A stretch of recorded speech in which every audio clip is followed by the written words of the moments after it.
मनाने का कार्य आप लोगों ने किया, इसके लिए बहुत बहुत धन्यवाद और शिक्षक दिवस की आप सभी को बहुत बहुत शुभकामनाएं। शिक्षा और शिक्षक दोनों ही समाज के निर्माता होते हैं। एक अच्छी शिक्षा और एक अच्छे शिक्षक समाज को प्रेरणा देने का कार्य करते हैं और उनका कल्याण करते हैं। शिक्षा से मेरा मतलब है मुक्त शिक्षा से। मुक्त शिक्षा से मेरा मतलब है जिसमें विद्यार्थी के विचार बंधे हुए ना हो, सीमित ना हो।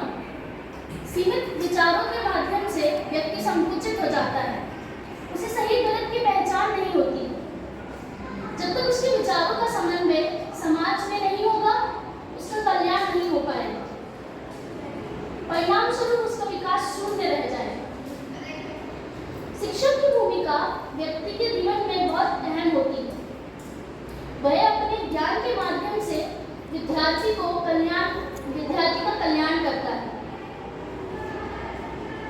एक बेहतर शिक्षक ही विद्यार्थी को एक बेहतर जीवन दे सकता है। विद्यार्थी की पहली शिक्षिका और पहला शिक्षक उसकी माता होती है, जो उसे जीवन के सही गलत और जीवन के आगे बढ़ने के लिए प्रेरणा देती है। मेरे विद्यार्थियों को मुझसे शिक्षक के लिए यह अहम होता है कि उसके और उसके विद्यार्थी के बीच संकोच का भाव ना हो। वह अपने विद्यार्थियों के साथ ऐसा संबंध स्थापित करे कि वह एक मैत्रिता हो और वो विद्यार्थी अपना विचार रखने में उसके सामने संकोच ना रहे। मेरे जीवन की एक घटना साझा करना चाहूँगा।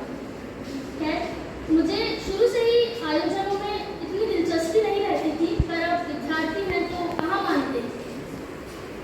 एक बार मेरा स्थानांतरण हुआ। मैं मद्रास में था, वहाँ से मेरा स्थानांतरण कलकत्ता में हुआ। विदाई समारोह के लिए मैं राजी नहीं था, पर विद्यार्थी कहाँ मानते। उन्होंने वही कार्य किया, छोटा मोटा कार्य किया। वे मुझे घर से स्टेशन तक उस रथ पे ले गए, जिसकी जो बग्घी थी, जो घोड़े ना चलाकर वे स्वयं चला रहे थे। और मैंने जब इसका कारण पूछा और मना किया तो उन्होंने कहा कि यह हमारी खुशी समझकर आपने आयोजन का मना किया है, तो यही से। उन्होंने मुझे बहुत अच्छी विदाई दी और पूरा स्टेशन हर्षोल्लास से भरा हुआ था। इसका अर्थ यह है कि शिक्षक को इस प्रकार से होना चाहिए कि विद्यार्थी जब भी उसे देखे तो उसके चेहरे पे एक चमक आए, एक खुशी का माहौल कि हाँ, ये हमारा शिक्षक है, इसने आज हमें यहाँ इस स्थान पे खड़ा किया है। मैं जब छोटा था, मेरा जीवन भी बड़ी परेशानियों से भरा हुआ है, जैसे सभी का होता है। मेरे जीवन में भी ऐसे कई गुरु आए हैं और ऐसे गुरु हैं जिन्होंने मुझे आज इस स्थान पर आकर खड़ा किया है। आप सभी ने उनका नाम सुना होगा, स्वामी विवेकानंद जी। वे हम सभी के गुरु और मेरे तो प्रेरणा स्रोत भी हैं। उनका एक वाक्य है, उठो जागो और तब तक मत रुको जब तक आपको आपके लक्ष्य की प्राप्ति न हो जाए। विद्यार्थी को इसी प्रकार से होना चाहिए। उसे अपने कर्तव्यों के प्रति सत्यनिष्ठ होना चाहिए। उसे अपने कर्तव्यों के प्रति कभी मक्कारी नहीं करनी चाहिए। वे पढ़ाई करें, इस प्रकार से पढ़ाई करें कि उसमें अपनी पूरी ईमानदारी से पढ़ाई करें। एक असल विद्यार्थी वही होता है जो अपने शिक्षक के द्वारा प्रदान किए गए अनुशासनों का पालन करे और उनके बताए गए राह पर चले। शिक्षक और सड़क में एक